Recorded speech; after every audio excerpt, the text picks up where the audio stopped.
it's been a while since my last video, but this time I'm coming with you with something special. As you may well know, we've covered the Xperia line of smartphones extensively on this channel. They are remarkable and in the current market unique phones of considerable quality.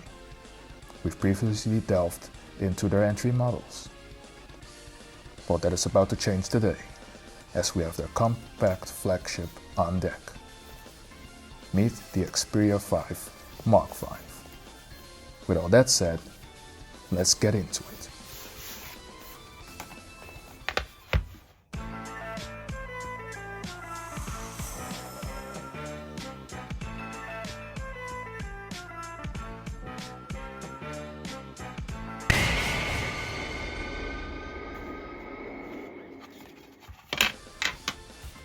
Now let's delve into the origins of the device. The Xperia 5 Mark V is the successor to last year's Xperia 5 Mark IV. The Mark V series are typically the middle child in between the budget Xperia 10 series and the top of the hill Xperia 1 series. So it's the size of the Xperia 10 combined with the muscle of the high-end flagship. Its competition for the other vanilla flagships, such as the Samsung Galaxy S23 and the previously reviewed Xiaomi 13 vanilla. In other words, this needs to be Sony's second most popular and most sold device. Let's see what else it has to offer. Starting with the design and the construction of the device. The device is slightly thicker than its siblings with 8.6mm, but also the shortest of the three, while being just as wide as the Xperia 10 Mark V. The weight is in between the two siblings as well. Looking on the nicely matte metal finishes, on the sides we find a pair of 3 buttons. On the right up top we have the relatively but surprisingly usable volume rocker. It's relatively small but surprisingly usable. It handles nicely despite its small size. Below that, we have the now trademark for Sony side-mounted fingerprint scanner, which is quick and responsive to unlock. Below that, we get the unique for Sony flagships again, a feature which is a hardware 2-stage camera shutter button. Pressing down slightly focuses on the subject. Pressing down fully captures the picture. Moving on to the back of the device, we find a beautiful black matte soft touch finish, which gives the phone a clean yet strikingly and sharp-like appearance. A look that it seems like only Sony is uniquely capable of delivering. Beautifully crafted and great to the touch. All matte, all soft. This finish applies to both the metal sides as well as the back Corning Gorilla Victus 2 glass. It really does ooze class and sophistication of the highest order. And like its siblings, it's also IP68, IP65 dust and water resistant. It also carries over the 3.5mm jack and the option for expandable storage via storage memory card slot. All in all, another visual stunner from Japan. The most distinct feature, compared to its predecessors, is the change on the back, where we find a change in the camera modules. Where it used to be 3 lenses fitted together, we now find it as a dual lens. And yes, it is indeed the telephoto lens that has been sacrificed. More on that in the camera section of this review. Let's move on to the front fascia of the device, where we find the device's screen. It is of the category top tier, measuring 6.1 inches with a stretched 21:9 aspect ratio. It is an OLED panel with HDR10 support and a 120Hz refresh rate. It's a flat screen conceived from Gorilla Glass Victus 2, like on the back, with a brightness output of nearly 1000 nits. Sony is actually one of few companies that offers the user free reign over the screen settings, ranging from its specially optimized X1 for mobile video imaging enhancement to its unique Creator mode with 10-bit BT2020 color gamut output. As usually, from Sony, we get an uninterrupted notchless display experience, which is still welcome in 2023, and offers users a different option to the countless notches and cutout displays. As the screen has an odd 21:9 aspect ratio, the resolution is also a stretched 1080 plus display with great image quality courtesy of the aforementioned display settings and features. Popping open the hood and seeing the internals, all of this is powered by the latest and greatest Android flagship chip, the 4nm based Snapdragon 8 Gen 2. As previously mentioned, it is the biggest leap in processing speed and efficiency since the Snapdragon 865. All the power with none of the heat and throttling. The chip is impressive, especially on the GPU part, which for the first time in many years is as equal in power, if not better in the graphics department, as Apple's A16 chip, as it offers support for next-gen graphical technology such as ray tracing in mobile games, comparable to that of Apple's latest chip, the A17. All of this is paired by an ample amount of storage, being 128 GB. Get this, expandable storage via the expandable memory card slot. Storage is backed up by 8 GB of RAM. Having said all that, the performance of the device holds no surprises, as it is smooth in a Sony-like way, with not a lot of frames being used for animations, but the reaction to touch and kinetic scrolling being buttery smooth and responsive. And most importantly, unlike earlier models in this form factor, metal, combined with a thin body, the device offers normal temperature even on prolonged gaming and/or camera sessions. Something that unfortunately was a little bit of a problem on the last generation. When running high frame rate optimized games, it has virtually no trouble keeping up the smooth performance. Now on to the interface. The interface is a stock-like Android experience that we've come to expect from Sony phones,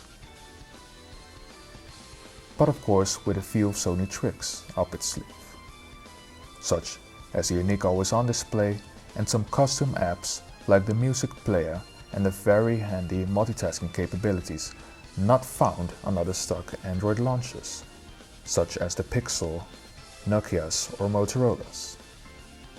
One such feature is the Side Sense, which is a nice menu capable of organizing pop-up windows or multitasking windows configurations. It's a very nice feature, commonly found in more of the Chinese branded phones or Samsung's One UI 6 experience. But I have to say, it has been neatly implemented in the Sony Xperia launcher. And now we go on to one of the standout features of any Sony phone, its camera setup. As previously mentioned, the previous 3-lens setup has been swapped for a dual lens setup. This time we get a 48 megapixel main camera with an f1.9 aperture, dual pixel autofocus and of course OIS. The second lens is a 12 megapixel ultra wide lens with also a dual pixel. This is further complemented by Zeiss optics with Zeiss T-lens coating to reduce flare. It has features like a LED flash, panorama and HDR, video and photo recording. Speaking of video, the maximum resolution is 4K and it can be done at a maximum of 100 frames per second. It also supports HDR on 1080p up to 120 frames per second. It also has a 5-axis gyro electronic and optical image stabilization. Now on to the photos. During the day, the photos exhibit nice color rendering, plenty of detail and detailed shadows. The only gripe I have with the camera at this point is that seemingly on the basic mode, these characteristics don't carry over all the time, while putting the camera in auto mode does this every time. Something Sony phones have been criticized for in the past of not having an adequate auto mode. Well, needless to say, this has been changed in this iteration, as the auto mode churns out some of the best pictures in its class. Of course, you can also opt for some of the other, more customizable professional options, such as the program auto mode, the shutter speed priority mode, the manual exposure mode, and the manual recall option for custom modes. All in all, this is a top-tier camera flagship experience comparable to that of its larger sibling, the One Mark V. On that phone, by the way, it is also due to premiere on the channel, so stay tuned for that and make sure you're subscribed to the channel. Subscribing to the channel helps me out massively, so a massive thank you in advance for that. Now on to the summary and the overall experience of the device. The Xperia 5 Mark V is a remarkable device with great construction, very nice and detailed design, and a bunch of features that are flagship worthy, coupled with the typical Sony features such as a no-notch display, 3.5mm headphone jack, expandable memory, and some of the other features that we haven't mentioned is that it is capable, of course, of wireless charging and also has reverse wireless charging. One of the most standout features of the device is also the battery life and endurance. It has a 5000 mAh battery, and actually it lasted me for about 2 days on average.